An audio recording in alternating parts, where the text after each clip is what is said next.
12 years since the Marikana Massacre, no one has been held criminally accountable for the killing of 34 Lonmin mine workers near Rustenburg in the northwest. Activities to mark the anniversary of the massacre are currently underway in Rustenburg.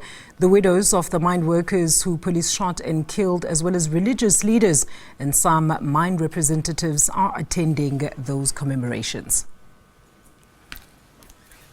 Busi Thabane, General Manager at Benchmarks Foundation, joins us now to further unpack some of the issues pertaining to the Marikana Massacre with us now. Busi, great having you with us today. Very good afternoon to you. Now, your foundation has done quite an extensive study on various social factors as well as issues in Marikana, of course, post the massacre. 12 years on, tell us more about what necessitated this survey and maybe briefly take us through what some of your findings were. Thank you, Alicia. Yes, the Benchmarks Foundation has done quite a lot of work around Marikana. Our first big studies was in 2012, as you mentioned, and subsequent to that, we have worked in the area with the communities that have been affected.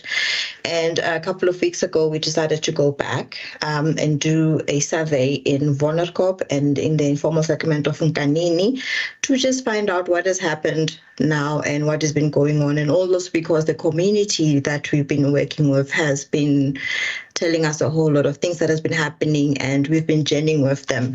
So we did a survey. We interviewed 235 people, 235 households, and we held a couple of focus groups discussions with various groups in the communities, and these groups included workers who also work in the mines, women in the community, some young people, and there were quite a couple of issues that came up.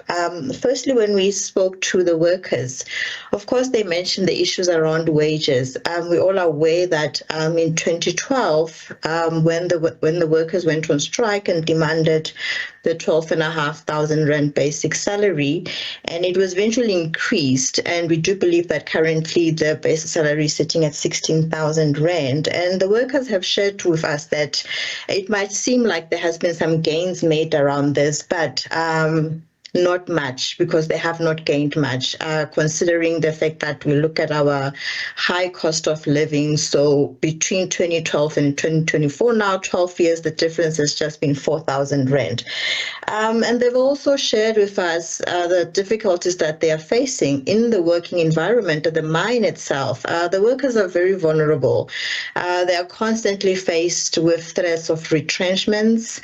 It has gotten so dire that workers have been telling us that sometimes, or most of the time, they can't even report to work sick. Even if you have a doctor's note, there's always that threat that if you're not productive enough, you'll be fired or you'll be called to a disciplinary hearing.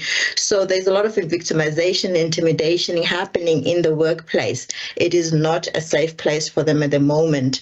And those workers that have been with the company since 2012, that have transitioned from Lonmin then, which is now Thabane, have also shared with us that what they also find problematic is that the company, which is Thabane at this point, does not have conversations with them. They still don't know what will happen to their employee shares ownership. Nobody talked to them about it. When they transitioned from Lonmin to Thabane, there has been no communication. So nothing has happened. They're still in the dark about it. And many more issues around workers' accommodation. We're well aware that workers years back, they used to stay in those single-sex hostels, which have now been converted to family units. However, we found that these family units, the houses are extremely small. Workers who live there with their families are finding it very, very problematic to start with. And because these units are so close to the mine, the safety of the women and children is very, very key here. And then there's other issues as well around just generally those that are living outside of these provided accommodations that live within the communities. They find themselves living in informal settlements. They find themselves living in backroom accommodation. And this is also very problematic. So around the workers, there's been a couple of issues that came up. Very interesting indeed, Busi there. I mean, talk to us about the fact that we understand there's now a new project in the area. Is the community even aware of this project? What are they promising to the people of Marikana? And has it had any significant impact on the people's daily lives in Marikana? Now, this has also been quite an interesting discovery that we found. About 90% of the people that we spoke to had never heard of this Marikana renewal project. And from what we heard from the company and etc. is that, for example, they claim that they've built a clinic. But what we found is that the clinic is not really in Vonderkop and Ganini. The clinic is in Bapo, which is like very, very far from where the community that is closest to the mine is. So the clinic that is present in Vonderkop, for example, is not stocked up. The clinic closes at 5 p.m. every day on a weekday. It doesn't open on the weekend. And as I said before, because of the living conditions in the area, crime has gone up. We have incidences of violence in the area, and these ones are escalated over the weekend. And there is no access to healthcare because the clinic that has been renovated through this renewal program is a couple of the tens of kilometers away from the community, so which is very problematic. The community cannot access this. Part of the renewal projects is what they have, what they call the Agri-Hub. The Agri-Hub is situated in Moinoi, which is another tens of kilometers away from this community. This community has no clue what is happening. As I've said, 90% of them have never heard about this project. 90% of them have never even been called to a meeting by the mine. They've never been consulted around this, and that is very worrying.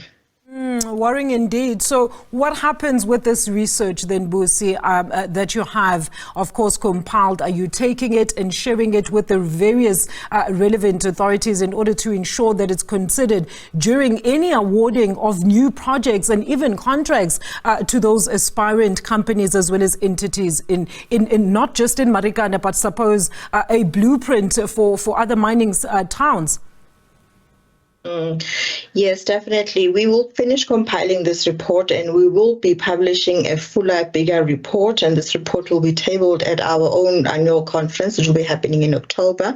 And what we do as the norm of all our reports, we do send them to the company, of course. We do send them to the Department of Minerals so that we can start the engagement process. And we've all sent it to all stakeholders, to communities, because part of our advocacy work is to make sure that we also facilitate the engagements with the company as well as the community and with government as well. So we plan to take this forward.